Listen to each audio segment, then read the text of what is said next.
Hello everyone, last lecture में हम discuss कर रहे थे आईआईटी जैम के प्रीवियस ईयर के क्वेश्चन वेक्टर एनालिसिस पे बेस्ड। आज हम उसी टॉपिक को कंटिन्यू करेंगे और उसी के साथ जेस्ट के भी कुछ क्वेश्चंस ले लेंगे, क्योंकि जेस्ट में वेक्टर एनालिसिस से देखा गया कि बहुत कम पोर्शन आया हुआ है अभी तक, तो उसको इसी लेक्चर में हम कंप्लीट कर लेंगे साथ में ही। चलिए, इसमें फर्स्ट न्यूमेरिकल है आज, ये है आईआईटी जैम 2018 से। न्यूमेरिकल है let F X comma Y is equal to X cube minus 2y cube, right. ये फंक्शन दिया है, हमें पूछा है curve along which this value is 0। तो हमें f दिया हुआ है, हमें ये बोला हुआ है कि ये वैल्यू 0 है, तो हम क्या करेंगे, इस वैल्यू को कैलकुलेट कर लेंगे। डेल स्क्वायर एफ कितना है, 0 है बोला। डेल स्क्वायर एफ मतलब del 2 over del X square plus del 2 over del Y square, correct है। लैप्लासियन ऑपरेटर क्या होता है, del 2 over del X square del 2 over del Y square plus del 2 over del Z square, correct. लेकिन हमारे पास 2 dimensional है तो हम इसी को लिख लेंगे, राइट। और ये क्या है, f क्या दिया है, X cube minus 2y cube is equal to 0। अब इसको डिफ्रेंशिएट करके देखिए, तो ये डेल बाई डेल एक्स, इसको मैं ऐसे लिख सकता हूँ del by del X, right, and फिर इससे मल्टीप्लाई हो जाएगी तो ये हो जाएगा X cube minus 2y cube, correct. इस del 2 over del Y square को मैं कैसे लिख सकता हूँ, del over del Y, right, और ये आ जाएगा X cube minus 2y cube is equal to 0 given है हमें, राइट है। अब इसको डिफरेंशिएट कर लेंगे तो ये आ जाएगा डेल ओवर डेल एक्स, ये कितना आ जाएगा 3x स्क्वायर। y के रेस्पेक्ट में डिफरेंशिएशन, x के रेस्पेक्ट में पार्शियल डेरिवेटिव y का कितना होगा, 0 होगा, plus del over del y, बताइए इसका कितना होगा पार्शियल डेरिवेटिव, x का तो 0 हो जाएगा y के रिस्पेक्ट में, और ये आ जाएगा माइनस 6y स्क्वायर, करेक्ट है, इज इक्वल टू 0। एक और बार डिफ्रेंशिएट कर लीजिए तो ये तो कितना आ जाएगा 6x आ जाएगा, और ये कितना आ जाएगा, देखिए ध्यान से, ये माइनस साइन बाहर आ जाएगा तो ये माइनस, और ये आ जाएगा हमारे पास 12y इज इक्वल टू 0। तो इसको हम फर्दर लिख सकते हैं 6x is equal to 12y, और यहाँ से हम क्या लिख सकते हैं, x is equal to 2y। तो कर्व क्या होगा, x is equal to 2y। कौन सा ऑप्शन सही है, ऑप्शन बी इज करेक्ट, ठीक है। तो आपको समझ में आ गया होगा, बड़ा आसान क्वेश्चन था, इसमें कुछ नहीं करना था, सब कुछ गिवन था आपको। चलिए नेक्स्ट क्वेश्चन है हमारे पास, a curve is given by this line, the unit vector to the tangent of the curve at t is equal to 1 निकालना है। अगर आप लोगों को ध्यान हो तो जब हमने वेक्टर डिफरेंशिएशन स्टार्ट करवाया था उस लेक्चर में हमने आपको बताया था कि जो r का टिप होगा, यानी कि पोजीशन वेक्टर का जो टिप होगा वो एक कर्व ट्रेस करेगा, राइट, अलोंग विद टाइम। तो अगर मैं यहाँ पे बताऊँ तो अगर कोई कर्व ये है तो पोजीशन वेक्टर का जो टिप है, जैसे जैसे टाइम चेंज होगा इसका टिप एक क्या करेगा, ये वाला जो टिप है ये क्या करेगा, ये वाला कर्व ट्रेस करेगा, ठीक है। उसने कहा, और साथ में ही हमने ये बताया था कि इस पे जो टेंजेंट होती है that is nothing but D R over D T, okay. ये हमने आपको उस टाइम पे बता दिया था आपको कि इसका टेंजेंट क्या होता है, D R over D T होता है। अब यहाँ पे ध्यान से देखिए, यहाँ से हम लिख सकते हैं, तो therefore tangent to the curve क्या होगा, टू कर्व क्या होगा, D R over D T, right. इसको डिफरेंशिएट कर दीजिए टाइम के रेस्पेक्ट में, क्या आ जाएगा, 1 आई कैप यानी कि आई कैप प्लस 2t जे कैप प्लस 3t स्क्वायर के कैप, ओके। नाउ हमें किस टाइम पे निकालना था, एट 1, तो ये आ जाएगा हमारे पास therefore at t is equal to 1 second, अगर मैं बात करूं, या t इज इक्वल टू 1 पे उसने बोला हुआ है, so D R over D T क्या आ जाएगा at 1, t is equal to 1, यहाँ से हम लिख सकते हैं t की जगह 1 रख देंगे तो ये आ जाएगा I cap plus 2j cap plus 3k cap. हमें तो क्या निकालना है, यूनिट वेक्टर निकालना है, राइट। तो ये टेंजेंट का वेक्टर आ गया, देयरफॉर यूनिट वेक्टर क्या आ जाएगा हमारे पास, simply D R over D T की जो वैल्यू आई है divided by mod of D R over D T. So D R over D T की वैल्यू क्या है, I cap plus 2j cap plus 3k cap divided by mod of this means 1 square plus 2 square plus 3 square. तो यहाँ से n cap क्या आ गया हमारे पास, I cap plus 2j cap plus 3k cap divided bye √40। तो check कर लीजिए कौन सा आंसर सही है, ये ऑप्शन डी इज करेक्ट। तो उसने क्या बोला था, हमें एक आर पोजीशन वेक्टर दिया था जो टाइम के साथ चेंज हो रहा था और हमें फाइंड आउट करना था unit vector tangent to the curve. तो हमें पता है पोजीशन वेक्टर का जो टिप है वो एक कर्व ट्रेस करेगा, उस पे जो टेंजेंट होती है दैट इज dr/dt। हमने उसको कैलकुलेट किया और हमने वहां से क्या निकाल लिया, यूनिट वेक्टर निकाल लिया। ठीक है, बड़ा आसान सा क्वेश्चन है। Moving to next question. Next question क्या बोल रहा है, if phi x, y, z is a scalar function which satisfies the Laplace equation।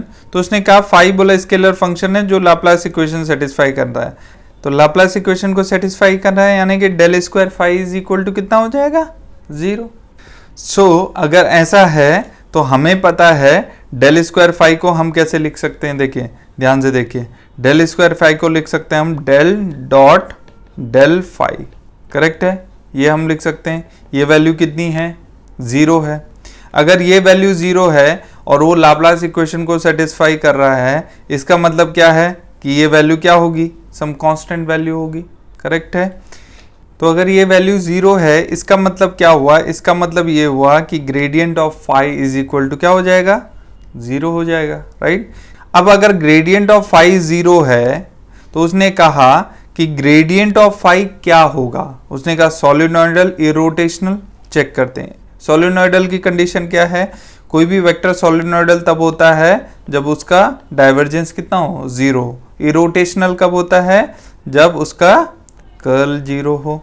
तो देखिए जब ये वेक्टर ये कोई वेक्टर होगा a, राइट, उसने कहा ग्रेडियंट ऑफ phi के लिए पूछ रहा है वो क्या कंडीशन है, तो ग्रेडियंट ऑफ phi तो हमारे लिए 0 आ गया। तो लेट से वो वेक्टर a है, तो अगर ये वेक्टर खुद ही 0 है तो उसका डाइवर्जेंस भी कितना आएगा, gradient of divergence of phi कितना आएगा, 0 आएगा। और curl of divergence of phi कितना होगा, 0। यानी कि ये सोलेनोइडल भी है और इरोटेशनल भी है, तो दोनों कंडीशन फुलफिल कर रहा है, तो सोलेनोइडल भी है इरोटेशनल भी है, राइट। तो देखिए कितना आसानी से विद डेफिनेशन हम इसको सॉल्व कर सकते हैं। नेक्स्ट क्वेश्चन है a unit vector perpendicular to plane containing a and b। तो ये तो बड़ा आसान क्वेश्चन है, क्या करना होगा, इस a और b के परपेंडिकुलर कोई प्लेन है बोला, वो हमें यूनिट वेक्टर निकालना है उसका। तो अगर ये a है और ये b है तो इसके परपेंडिकुलर यूनिट वेक्टर हम कैसे निकालेंगे, ये b है तो इसके परपेंडिकुलर यूनिट वेक्टर कैसे निकालेंगे, ए बी साइन थीटा, या a क्रॉस b कर सकते हैं। सो हम सबसे पहले क्या फाइंड आउट कर लेंगे, a क्रॉस b निकाल लेंगे। तो a क्रॉस b हमें पता है a और b दोनों के परपेंडिकुलर होगा, तो a क्रॉस b क्या हो जाएगा, यहाँ पे i cap j cap k cap, या जाएगा 1 1 -2, ये 2 -1 +1, करेक्ट है। यहाँ जाएगा i कैप, या जाएगा 1 -2 प्लस j कैप, या जाएगा -4 -1, right, -4 -1 plus k cap, k cap करेंगे तो -1 -2। तो यहाँ से a क्रॉस b हमारे पास क्या आ जाएगा, a क्रॉस b आ जाएगा -i कैप -5j कैप और -3k cap. This will be perpendicular to a as well as b, दोनों के परपेंडिकुलर होता है, हमें पता है a क्रॉस b दोनों के परपेंडिकुलर होता है। अगर ऐसा है तो अब हमें क्या निकालना है, डायरेक्शन निकालनी है। तो डायरेक्शन यानी कि यूनिट वेक्टर निकालना है, इसका यूनिट वेक्टर निकाल लीजिए, -i cap -5j cap -3k cap divided by under root क्या हो जाएगा 1 + 25 + 9, राइट। तो 35 हो जाएगा, -i -5j -3k, option D is correct. ठीक है ना, कितना आसान क्वेश्चन था ये, तो क्लास 12th में हम मैथमेटिक्स में ये क्वेश्चन पढ़ते हैं और ये IIT JAM 2019 में पूछा गया। तो देखिए अगर आपका बेसिक कंसेप्ट क्लियर है तो आप इस तरीके के क्वेश्चन आसानी से क्वालिफाई कर सकते हैं। Okay, moving to next question again from JAM 2019। ये क्वेश्चन है the gradient of scalar function has the following characteristic. तो ग्रेडियंट ऑफ स्केलर फंक्शन यानी कि डेल ऑफ s, राइट। इसने कहा कौन कौन सी, line integral of gradient is path independent. Okay चलिए करके देखते हैं, डॉट dl करके देखते हैं क्या होगा। डॉट डी एल, ए से बी तक अगर हमें जाना है तो लाइन इंटीग्रल कर दिया हमने ग्रेडियंट ऑफ स्केलर फंक्शन का, राइट। कहां से, ए से बी तक, राइट। चेक कीजिए, ये ए टू बी आ जाएगा, ये क्या आएगा बताइए, ये आ जाएगा I del S over del X plus J del S over del Y plus K del S over del Z, और डी एल क्या आ जाएगा, D X I cap plus D Y J cap plus D Z K cap. Actually इसका answer आपको directly याद होना चाहिए, but anyway मैं फिर भी इसको यहाँ पे सॉल्व कर देता हूँ। तो ये आ जाएगा, ये ए डॉट बी का फॉर्मूला लग जाएगा, तो del S over del X हो गया और ये डी एक्स हो गया, plus del S over del Y हो गया, ये डी वाई हो गया, plus del S over del Z हो गया, ये डी जेड हो गया। ठीक है, अब इसको और सॉल्व कर लीजिए। तो यहाँ पे हम देखिए ये चीज क्या हो गई, ये जो होता है वो किसका फॉर्मूला होगा, ds, राइट। ds को अगर पार्शियल डेरिवेटिव की फॉर्म्स में हमको लिखना है तो इस तरीके से लिखेंगे, राइट। और जब इसका इंटीग्रेशन करेंगे तो एस बी माइनस क्या आएगा, ऐसे आ जाएगा, यानी कि b पॉइंट पे जो s की वैल्यू होगी, a पॉइंट पे जो s की वैल्यू होगी वो आ जाएगा। यानी कि जब हमने लाइन इंटीग्रल किया तो किस पाथ से गए, a से b कौन से पाथ से गए इस पे डिपेंड नहीं किया, बल्कि इनिशियल और फाइनल पॉइंट पे डिपेंड किया। तो line integral of gradient of it path independent, ये सही है।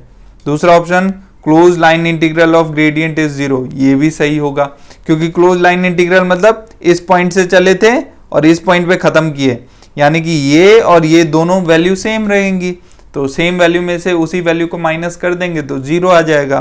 तो ऑप्शन बी भी सही है।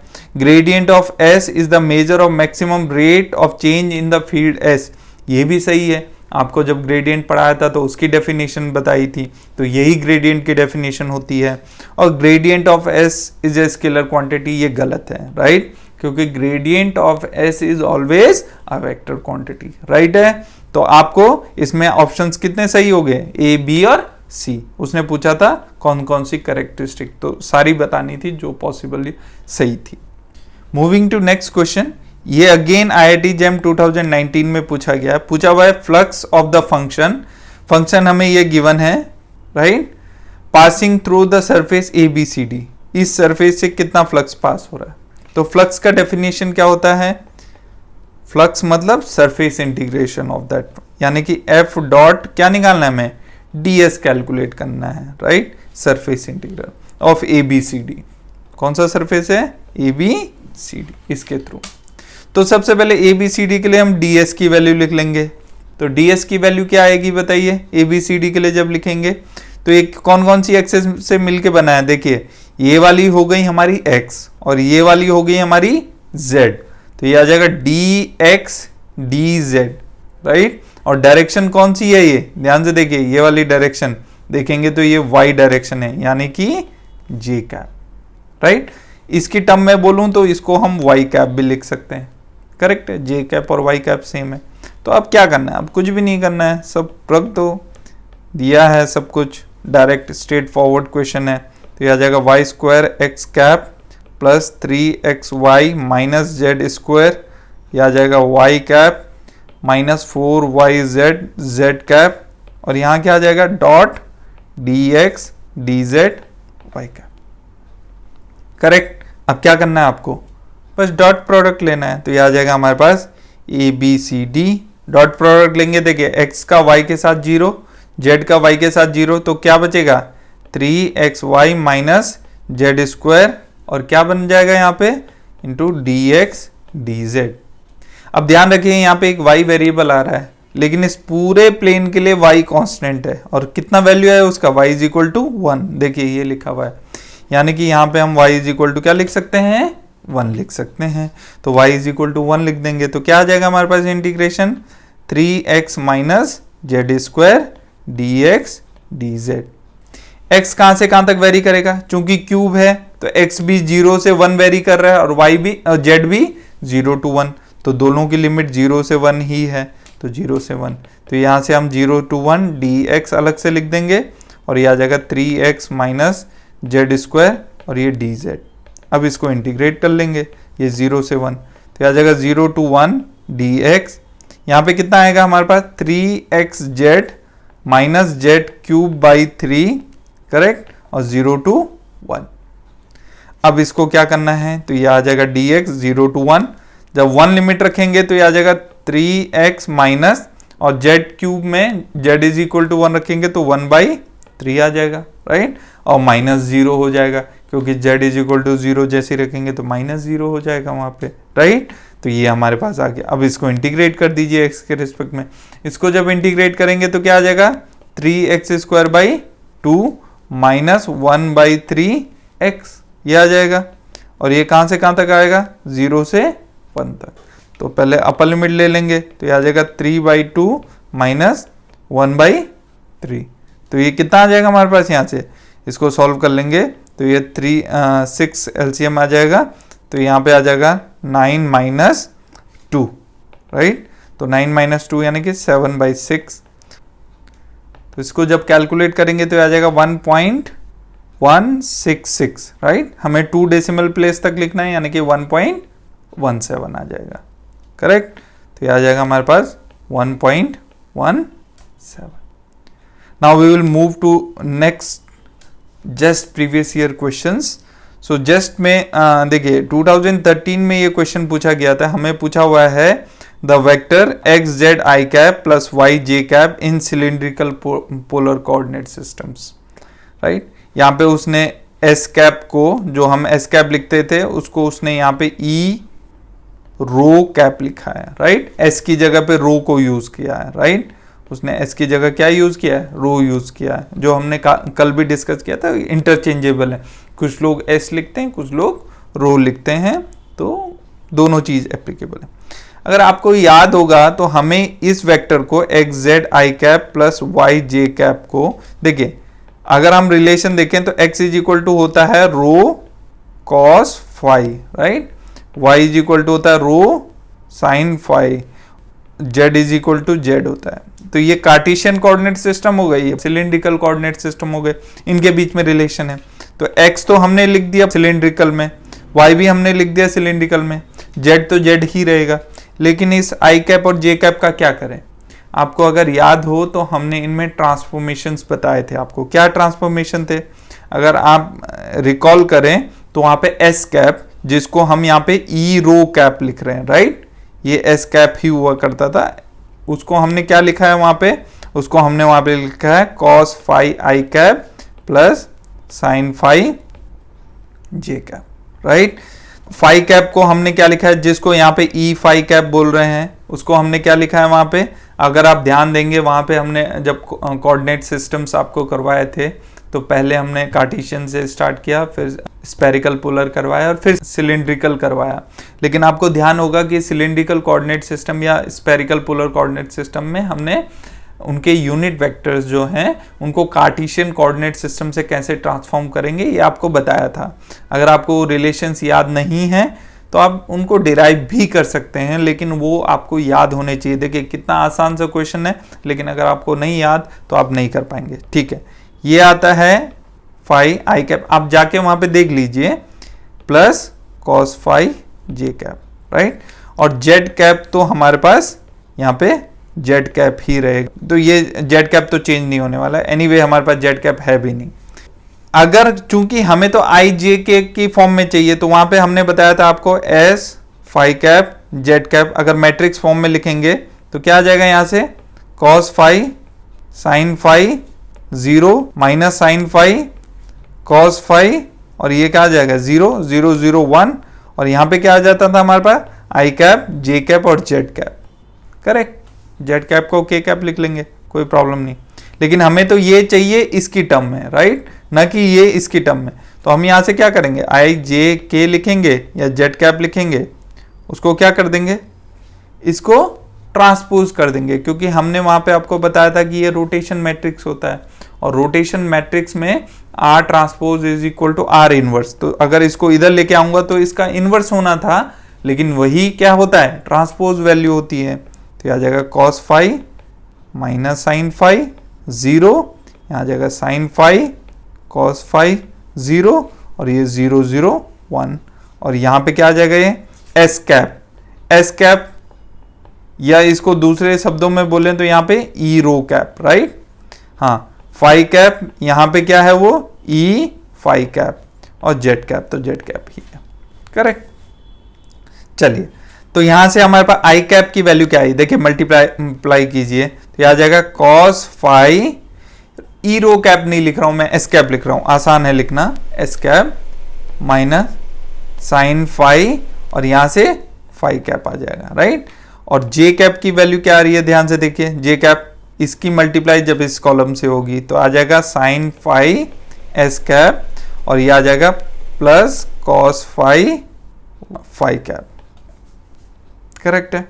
अब हमें क्या करना है, अब हमें इसको यहां पे सब्सटीट्यूट कर देना है, इस जगह पे सब्सटीट्यूट कर देना। तो देखिए x की value therefore x Z I cap plus y J cap. अब इसको हमें पूरा का पूरा उसमें कन्वर्ट करना है। तो देखिए ये हम सिलिंड्रिकल में लिख चुके हैं, ये हम सिलिंड्रिकल में लिख चुके हैं। x की वैल्यू मुझे पता है s cos फाई होती है सिलिंड्रिकल में, हमने यहां पे लिखा रो कॉस फाई या एस कॉस फाई, रो को एस से इंटरचेंज कर रहे हैं हम यहाँ पे, एस कॉस फाई होती है। हाँ जेड की वैल्यू क्या होगी, जेड की वैल्यू सेम रहती है, चेंज नहीं होती है। आई कैप की वैल्यू देखें यहाँ आ गया cos phi S cap minus sine phi phi cap. देखिए आई कैप की हमने वैल्यू रख दी। अब प्लस वाई की वैल्यू क्या होती है, एस साइन फाई, राइट। और जे कैप की वैल्यू ये हो गई हमारे पास, तो ये आ जाएगा हमारे पास sine phi S cap plus cos phi phi cap. Okay, अब जस्ट मल्टीप्लाई करना है, एस कैप वालों को एक साथ लिख दीजिए और बाकियों को एक साथ। तो यहाँ पे क्या आएगा, अंदर मल्टीप्लाई करेंगे आप तो एस कैप एक यहाँ से आएगा, एक यहाँ से आएगा, यहाँ से हमारे पास आ जाएगा S Z cos square phi इस वाले कंपोनेंट से, और इससे क्या आएगा plus S sine square phi S cap आ गया प्लस, राइट। यहां से हमारे पास क्या आ जाएगा, ध्यान से देखिए, S sine phi cos phi, S sine phi cos phi, right, और फाई कैप आएगा, और यहां से क्या आएगा minus Z S sine phi cos phi phi cap. अब जस्ट इसको रीअरेंज कर लीजिए एक बार, इससे s कॉमन आ जाएगा, तो s कॉमन आ जाएगा तो z cos square phi plus sine square phi हो गया। ये s कैप है, s कैप को यहाँ पे क्या लिखा हुआ है, ई रो कैप, राइट, और s को क्या लिखा हुआ है, रो। तो अब मैंने s को किस में लिखना शुरू कर दिया, रो में लिखना शुरू कर दिया, ताकि हमारा आंसर मैच कर जाए। प्लस यहाँ देखिए s sine phi cos phi, s sine phi cos phi common ले लो, एस को क्या लिख रहे हैं, रो लिख रहे हैं, तो rho sine phi cos phi, और यहाँ क्या बचेगा, यहाँ 1 बचेगा, 1 माइनस जेड, और ये क्या बनेगा फाई कैप। फाई कैप को हम क्या लिख सकते हैं, ई फाई कैप, जो क्वेश्चन के अकॉर्डिंग है। तो फाई कैप और ई फाई कैप एक ही चीजें हैं। तो बताइए ये किस ऑप्शन के साथ मैच कर रहा है, Z cos square phi sine square phi, Z cos square phi sine square phi, यहाँ जेड, तो ये दो ऑप्शन सही है। और बाकी क्या आ रहा है, बाद में क्या आ रहा है, 1 माइनस जेड आ रहा है, देखिए तो 1 माइनस जेड किस में आ रहा है, ये वाला ऑप्शन में, तो ऑप्शन ए इज करेक्ट। तो देखिए ये क्वेश्चन यहाँ पे इसको करने में बहुत टाइम लगा, लेकिन इसका मतलब ये नहीं कि एग्जामिनेशन में इतना ही टाइम लगेगा, आपको ये याद होना चाहिए, आप तुरंत सेकंडों में इस आंसर को कैलकुलेट कर सकते हैं। करेक्ट है, बड़ा आसान सा क्वेश्चन था, बट अच्छा क्वेश्चन था। चलिए नेक्स्ट क्वेश्चन पे चलते हैं। नेक्स्ट क्वेश्चन है, what is the equation of plane which is tangent to surface xyz is equal to 4। so उसने कहा कि कोई प्लेन है बोला, राइट, हमें उस प्लेन की इक्वेशन निकालनी है जो इस सरफेस पे टेंजेंट है, किस पॉइंट पे, इस पॉइंट पे। तो हमारे पास दो सरफेसेस हैं, लेट से एक सरफेस हमारे पास ये है और एक सरफेस हमारे पास ये है, राइट। ये दूसरा वाला जो सरफेस है यहाँ पे 1,2,2 पे ये मीट कर रहा है, किसको, इसको मीट कर रहा है। करेक्ट है, हमें इसकी इक्वेशन फाइंड आउट करनी है, इस प्लेन की इक्वेशन फाइंड आउट करनी है, और ये प्लेन की इक्वेशन हमें दी है X Y Z is equal to क्या दिया है, 4 दिया है, राइट। तो कैसे फाइंड आउट करेंगे, तो हम कैसे फाइंड आउट करेंगे, हम एज्यूम कर लेंगे कि इस प्लेन में कहीं एक्स वाई जेड कोई पॉइंट्स हैं, तो इससे मिलके एक वेक्टर बनेगा। करेक्ट है, लेट्स से ये ओ पॉइंट है और ये ए पॉइंट है, तो ओ ए जो वेक्टर होगा राइट, वो किस में होगा, प्लेन में होगा। अब चूंकि ये पॉइंट 1,2,2 इस वाले प्लेन में भी है और इस वाले प्लेन में भी है, क्योंकि उसी पॉइंट पे वो मिल रहे हैं, टेंजेंट है। अगर मैं इस पॉइंट पे इस वाले प्लेन का ग्रेडियंट फाइंड आउट करूं तो वो इसके परपेंडिकुलर होगा, सरफेस के, और अगर वो इस सरफेस के परपेंडिकुलर हुआ तो इस वाले प्लेन के भी परपेंडिकुलर होगा, और ये है ग्रेडियंट ऑफ दैट सरफेस। तो फाई मेरा ये है, राइट, इसका ग्रेडियंट इसके परपेंडिकुलर होगा। अगर इसका ग्रेडियंट इस प्लेन के परपेंडिकुलर हुआ, इसका मतलब वो OA के भी परपेंडिकुलर होगा, यानी कि OA और जो ग्रेडियंट ऑफ फाई है एट 1,2,2 ये क्या होंगे आपस में 90 डिग्री पे होंगे, यानी कि इनका डॉट प्रोडक्ट कितना आना चाहिए, 0 आना चाहिए। यही कंडीशन है, इस कंडीशन को अप्लाई करेंगे हमारा आंसर आ जाएगा। हमने पहले भी ऐसे क्वेश्चंस ऑलरेडी कर लिए हैं। चलिए अब हम क्या निकाल लेंगे, ग्रेडियंट ऑफ फाई कैलकुलेट कर लेंगे। ग्रेडियंट ऑफ फाई क्या हो जाएगा, I cap del over del X of this, del over del X क्या आएगा, वाई जेड आएगा, plus J cap del over del X of this कितना आएगा, डेल ओवर डेल, और del over del Y of this कितना आएगा, X Z आ जाएगा, plus K cap del over del Z of this, del over del Z करेंगे तो कितना आ जाएगा, एक्स वाई। करेक्ट है, तो ये हमारे पास ग्रेडियंट आ गया। लेकिन ग्रेडियंट हमें कहां पे निकालना है, एट 1,2,2 इस पे निकालना है, राइट। तो यहां पे 1,2,2 यानी कि ये आ जाएगा 4i कैप, क्योंकि ये आ जाएगा 2 × 2 4, प्लस एक्स जेड यानी कि 1 × 2 दैट इज 2j कैप, और एक्स वाई यानी कि 2k कैप। तो ये आ गया हमारे पास क्या, ग्रेडियंट ऑफ फाई।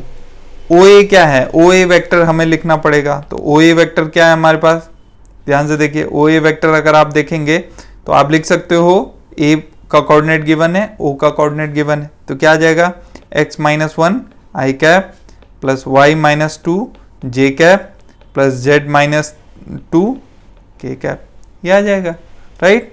अब चूंकि ये दोनों आपस में परपेंडिकुलर हैं तो therefore OA dot gradient of phi at 1,2,2 is equal to कितना होना चाहिए, 0 होना चाहिए। तो हम यहां से डायरेक्टली लिख सकते हैं दैट इज 4x - 1, इन दोनों का डॉट प्रोडक्ट निकाल दिया, plus 2y - 2 plus 2z - 2 is equal to 0। 2 से डिवाइड कर देंगे तो यह आ जाएगा 2x - 2 plus y - 2 plus z - 2 is equal to, तो ये कितना आ जाएगा, 2x plus y plus z is equal to, ये 2 2 2 मिलके 6 बनाएगा, तो ये 6 आ गया। तो ये हमारा आंसर हो गया। तो कौन सा ऑप्शन सही है, ऑप्शन डी इज करेक्ट। ठीक है, बड़ा आसान सा क्वेश्चन था, ऑलरेडी हम कर चुके थे। तो इस तरीके देखिए, इतने आसान क्वेश्चंस पूछे जाते हैं, बट ये आसान कब लगेंगे आपको, जब आपके कंसेप्ट अच्छी तरीके से डेवलप होंगे, राइट। अगर आप कंसेप्ट को नहीं समझे कि ऐसा क्यों कर रहे हैं, कहाँ से आया, अब अगर मैं ये कंसेप्ट यहाँ पे आपको दोबारा समझाने लगूँ तो बहुत टाइम लगेगा, राइट, कोई मतलब नहीं है उस चीज़ का। तो इसीलिए लेक्चर्स को इस तरीके से बनाया गया है कि अगर आप एक तरफ से लेक्चर्स को देखेंगे तो आपको हर चीज़ बिल्डअप होगी, धीरे धीरे आप उस चीज़ को बिल्डअप करते रहेंगे, उस कंसेप्ट को बिल्डअप करते रहेंगे, और जब आप फाइनली इस तरीके के एक्सरसाइज पे आएंगे तो आपको लगेगा अरे यार ये तो बड़े आसान से क्वेश्चन है, इनमें तो कुछ करना ही नहीं है हमें, right. Moving to next question, this is another very easy question. क्या लिखा है, R is a position vector, हमें फाइंड आउट करना है इसकी वैल्यू को। तो आर अगर पोजिशन वेक्टर है बोला तो आर डॉट डी आर की वैल्यू क्या आएगी। अभी हमें स्टोक्स थ्योरम पता है, स्टोक्स थ्योरम से मैं इसको क्या लिख सकता हूँ, इसको लिख सकता हूँ open surface integral of curl of this vector, right, dot D S, ये मैं लिख सकता हूँ, करेक्ट है। But R is a position vector, R कैसा वेक्टर है, पोजीशन वेक्टर है। अगर आर पोजीशन वेक्टर है तो मुझे एक चीज बताइए, आप सभी को पता होगा that curl of that position vector is always 0, हमने पढ़ा था। तो जब ये 0 हो जाएगा तो ये वैल्यू भी 0 हो जाएगी, राइट, और ये वैल्यू 0 हो गई मतलब इसकी वैल्यू 0 हो गई, यानी कि ऑप्शन ए इज करेक्ट। तो बड़ा आसान सा क्वेश्चन था, इसमें तो आपको कैलकुलेशन करने की भी जरूरत नहीं थी, बस यहाँ पे क्या पता होना चाहिए था आपको, स्टोक्स थ्योरम क्या होती है और कर्ल ऑफ पोजीशन वेक्टर क्या होता है, दोनों चीजें आपको पता है, आंसर आपको पता है, दोनों चीजें आपको नहीं पता है, आंसर आपको नहीं पता है। Moving to next question, which of the following vectors lie along the line of intersection of two planes. हमें ये बताना है कि इन दोनों प्लेन्स के इंटरसेक्शन पे, राइट, कौन सी line, which of the following vector lie along the line intersection of two planes. तो ये दो प्लेन आपस में इंटरसेक्ट करेंगे, राइट, तो जहां पे भी दो प्लेन हमेशा इंटरसेक्ट करते हैं वहां पे हमेशा एक लाइन बनती है, राइट, क्योंकि जहां पे दो लाइन इंटरसेक्ट करते हैं वहां पे पॉइंट बनता है, जहां पे दो सरफेसेस इंटरसेक्ट करते हैं वहां पे एक लाइन बनती है, ठीक है। तो उसने कहा कि हमें वो बताना है कि वो कौन सा वेक्टर है जो उस लाइन पे लाई करेगा जहां पे ये दोनों के दोनों सरफेसेस क्या करेंगे, इंटरसेक्ट करेंगे, ठीक है। तो वो हम कैसे कैलकुलेट करें, लेट्स से पहला सरफेस को हम φ1 बोल देते हैं, तो ये आ जाएगा x plus 3y minus Z minus 5, and दूसरे सरफेस को हम बोल देते हैं φ2, तो φ2 क्या हो जाएगा हमारे पास, ये आ जाएगा 2x minus 3y plus 4z is equal to कितना आ जाएगा, -3, राइट। तो ये दो सरफेसेस हैं, एक सरफेस ये है, दूसरा सरफेस ये है, जहां पे ये कट करेंगे वहां पे क्या बनेगी, एक लाइन बनेगी।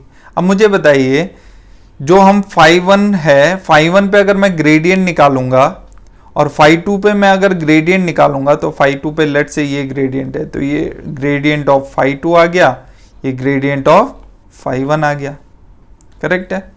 सो ग्रेडियंट ऑफ φ1 और ग्रेडियंट ऑफ φ2 दोनों, ग्रेडियंट ऑफ φ1 तो φ1 के ऊपर परपेंडिकुलर होगा और ग्रेडियंट ऑफ φ2 के ऊपर परपेंडिकुलर होगा, करेक्ट है। और जो लाइन है वो भी तो वहीं लाई कर रही है φ1 और φ2 पे, राइट, क्योंकि वो इंटरसेक्शन है दोनों का।